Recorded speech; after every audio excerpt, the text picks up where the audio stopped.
So today's topic is more about 491 visa holder where the relationship has ceased. What will happen to the secondary visa applicant? Now, we have made a video in the past as well. There has not been many cases where Department of Home Affairs has proactively gone and cancelled the visa application of the subsequent visa holder of the 491, despite of the fact that you have already informed the immigration about your relationship has been seized. Now, we have encountered a recent case where the subsequent 491 visa holder, where the relationship has ceased, did receive a NOIC or notice of intention of visa cancellation, ultimately visa being cancelled. But this is the first case we have encountered where the visa was cancelled under general power of immigration law, which allows the decision maker or the Department of Home Affairs to go and cancel the visa application. As I said before as well, it's not very common for Department of Home Affairs to go and cancel the visa of the subsequent visa holder of the 491 based on the fact that relationship has ceased. But we have encountered one, and that's enough for us to actually bring up this messaging. However, what we did is we went and overturned the case at the AAT, Administrative Review Tribunal. Now, what we did at the tribunal, we started showcasing, the economic ties, the employment ties, the skill ties of this particular applicant in relation to how that's going to benefit Australia, Australian economy, Australian people, and Australian citizens. So we had a big, massive submission based around this person's skill set and how's that going to contribute to Australia economy. Now, the visa was reverted, so the member decided not to cancel the visa after Department of Home Affairs already cancelled the application. But the member decided not to cancel the application.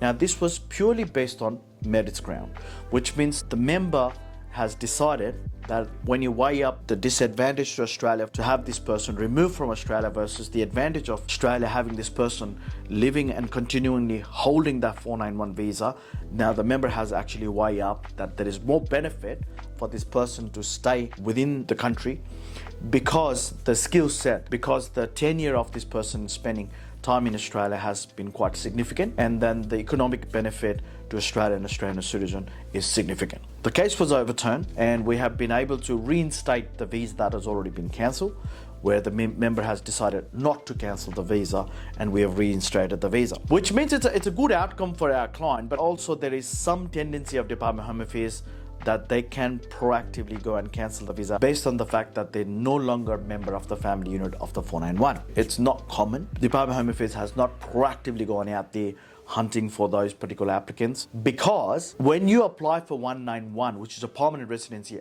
after holding 491 for 3 years, any of the applicant can satisfy the requirements and can apply individually. And that law is quite clear. So even if you've been separated and you're holding a 491 visa separately, as long as you fulfill the 3 years living in regional criteria, because there's no threshold anymore, as long as you live in regional area for 3 years, you can apply for 191 individually as well.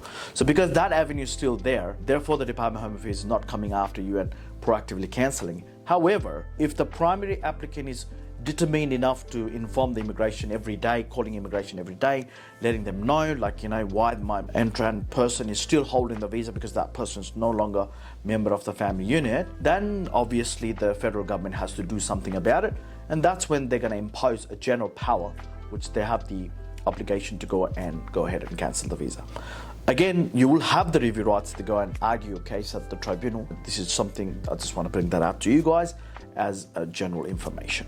Thanks for watching. I'll be back again with more updates in future, but keep sharing and keep watching. Bye-bye. Hi all, this is Nish, Director, CEO and Lawyer from Professional Visa and Education Services. This is a quick review on the job that the Rubasha family has been doing with us, and we've been working together for almost a year now. I've been receiving a lot of support from himself, just the dedication and commitment for him to come to our office once a week, every week, and just spending that time understanding the nature of the business we do, also engage with our team members, and also trying to understand the service and the product that we provide to our consumer. I think that has been the great value add for us whenever we're making a video, because it's not about just making a content, but it's about making a content by the content creator, which is more connected to their client. You have done the good job, mate, and keep up the good work.